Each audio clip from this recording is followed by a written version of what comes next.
probably 3 animals in this exhibit that people generally think of as being dangerous animals. Does anybody have an idea what one of them might be? You can go ahead and raise your hand if you do. What do you think? Sharks are the big one, yes. In this exhibit we have what's called a nurse shark. Her name is Bimini, which is an island, the name of an island in the Bahamas. She is directly under my platform right now. So if you're standing on this side of the tank, you'll probably see Bimini swim out in a couple of seconds. Bimini is a very pretty purplish color. And Bimini spends a lot of time sitting on the bottom. Yes, people generally think of sharks as being very, very dangerous animals. And it is true that if you're ever in the water with a shark, it's a good idea to keep your distance. They are wild animals and they are predators. But the numbers about how often sharks attack people might surprise you. Does anybody have any idea on a given year in the entire world how many people are killed by sharks on average in a given year? Straight across from me, what do you think in the white shirt? Can somebody yell that to me? Translate. 1,000? That's a good guess. It's actually way fewer than 1,000. I can take 1 or 2 more guesses if anybody has them. What do you think? What'd you say? 100 is a good guess. Way fewer than 100. I'll say one final guess. This gentleman who's holding up his hand with the number 3 is very close. Yep, it's usually somewhere between 0 and 5 in any given year are killed by sharks over the course of a year. And just to give you some perspective on that, you are much more likely to be killed by a vending machine than by a shark. You're much more likely to be killed by a pig, by a swan. There are more people bitten in one day in New York City by other people than are bitten by sharks in a given year. So you get the idea. Your chances of being attacked by a shark are very, very, very low. But sharks are big, scary-looking animals, so when it happens, people make a big deal out of it. All right, so to flip it a little bit, does anybody have any idea how many sharks are killed by people in a given year? I'll tell you that it's almost definitely higher than whatever number you have in your head, but I'll take a couple of guesses. What do you think? 100 million. Wow, she nailed it. First guess. Yep, it's about 100 million. Yeah, thanks a lot. Yeah, it's about 100 million sharks on any given year. But you're right. People estimate, yeah, somewhere between 50 and 100 million sharks are killed by people every year. And a lot of that is by accident. It's when people are fishing for other animals and they accidentally catch sharks. Some of that is actually for sharks' fins. That's the big reason that sharks are killed by people, is for their fins. But sharks are actually really important. And one really good thing that sharks do for us is sharks eat fish that are unhealthy. So they eat fish that are having a hard time swimming. Because if you ever tried to swim in the water and catch a fish that's healthy with your bare hands, it's almost impossible. So what sharks do is they go after fish that are having a hard time swimming, and they eat those fish. And what's great about that is that those fish, if they're sick, if a shark eats that fish isn't going to be able to infect other fish with its sickness. So sharks actually help keep the ocean healthy by eating fish that are sick or unhealthy. So sharks actually perform a really good service in that way. Okay, the other animals in here, there are 2 that I wanted to talk about that a lot of people think are dangerous. Do you have a guess what one of them is? What's that? The eels, yes. A lot of people are frightened of eels. So if you take a look in the coral right there, you'll see a very bright green sort of blotch of color. And that is what's called a green moray eel. And green moray eels look scary. But green moray eels are very, very shy. If you ever do see a green moray eel out in the ocean, just like any wild animal you see, the best thing you can do is just keep your distance. One of the things that eels do that people think is very frightening is they sit there and open and close their mouths, looking almost like they're threatening to bite you. But a green moray eel wants nothing to do with a person. What we feed green moray eels are little pieces of fish about this big. So being something way bigger than that, you really have nothing to fear from a green moray eel. I don't think there are even numbers about how many people are killed by eels in a given year because it doesn't even happen. So yeah, green moray eels look very threatening, but are actually a lot more scared of us. So there's actually 2 more animals in here that I can think of that people think of as scary. What do people think those are? Stingrays, yes, perfect timing. So right in the middle of the exhibit you can see these 2 really pretty cow-nose rays. And we have 1 much bigger actually 2 much bigger stingrays. Does anybody see the really big dark stingrays? If you do, can you point straight down over here? Is 1. And does anybody see the other? There should be 2. Yep, 1 straight over there. Those are what are called southern stingrays. So stingrays are another animal that people think of as being very scary and very dangerous. Here's actually another really good trivia question. Since the beginning of time, does anybody have any idea how many people have been killed by stingrays in all of human history? If you have a guess, go ahead and raise your hand, and I'll be happy to take it. Yes, the one waggling around, straight across from me. Say that again? 3 is a really good guess. I'll take 1 more. What do you think? 1 is also a really good guess. It's actually a little higher, it's about 10. In the entire history of time, about 10 people have ever been killed by stingrays.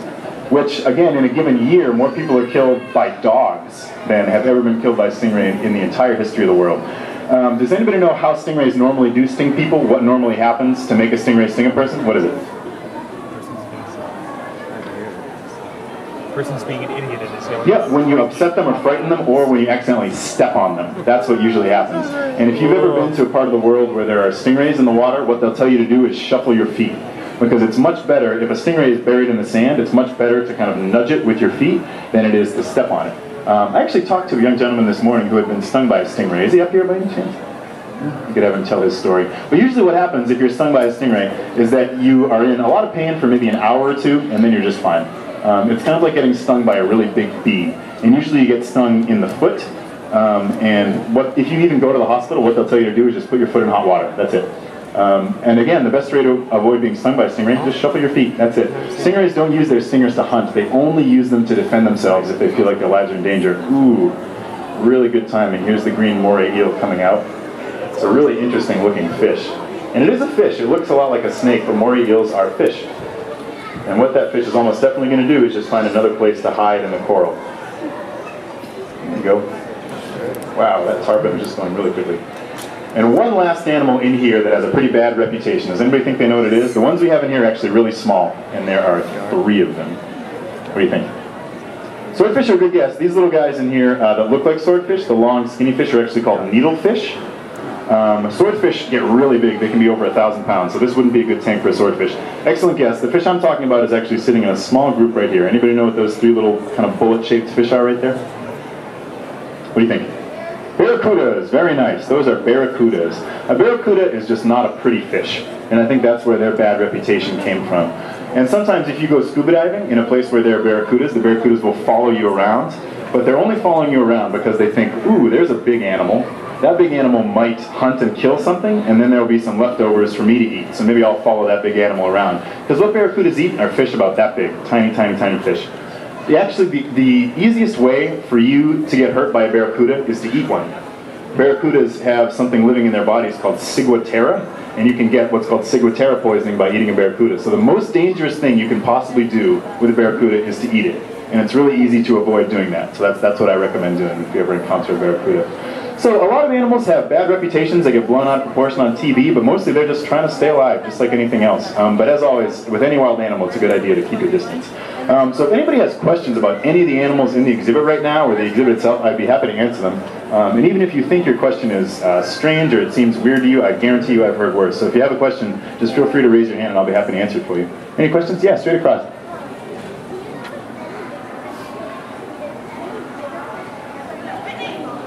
Do any of the bigger fish ever eat the smaller fish? It does happen, but it doesn't happen very much.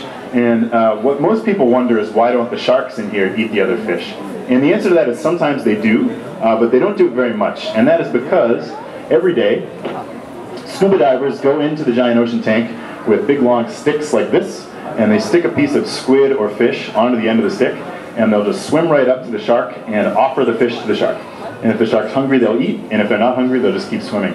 Now what's neat about that is we offer the sharks food 2 times every day. If you were a shark in the wild, you might go for 2 weeks at a time without eating anything. So to be offered food that frequently, it's a good way to make sure the sharks aren't hungry enough to go after any of the other fish. So really good question. People ask that one quite a bit. Any other questions folks have about the exhibit? Yeah.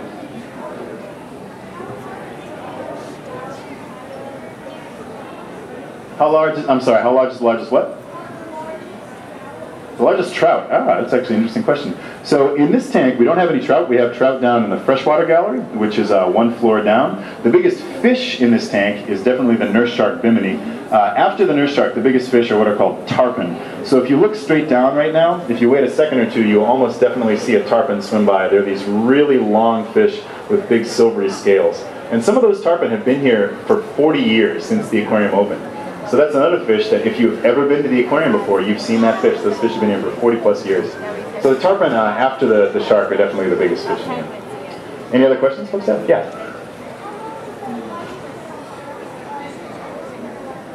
The oldest turtle that ever lived. That's a really good question. There's some really old tortoises out there. For anybody who doesn't know, a tortoise is just a turtle that spends its whole life on land. And I think there are some tortoises that can live close to 200 years old. I think there was one in particular, I want to say his name was Rocky, who live to be over 200 years. You can Google that, but that's what's in my brain. I think Rocky the turtle is the oldest, hovering around 200. Yeah, turtles can live for a really, really long time. They're kind of dinosaur-like in that way. Any other questions? Yeah. Do we have any swordfish? We don't have swordfish. The closest thing we have, which most people often think are swordfish, are these really skinny fish that sit on the top. Those are called needlefish. And needlefish are really neat because they're related to flying fish, and if they get scared, they can jump out of the water and they can glide. So swordfish, again, would get bigger than my arm span with this pole. So this tank wouldn't be a good tank for swordfish. The needlefish do look a lot like swordfish. People often wonder if they're swordfish. Any other questions anybody has?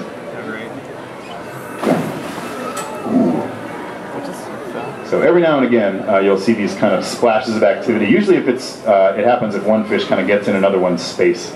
And usually these big silvery fish called the permits, who look kind of like tuna, are the ones responsible for those big splashes. So that happens sometimes. Did you have a question over here? A green fish with a yellow stripe, how big was it? About that big? I think it was probably a parrotfish, but I'm not sure. If you see it again, just feel free to come over and tap me on the shoulder and I'll see if I can figure out what it is. Do you have another question?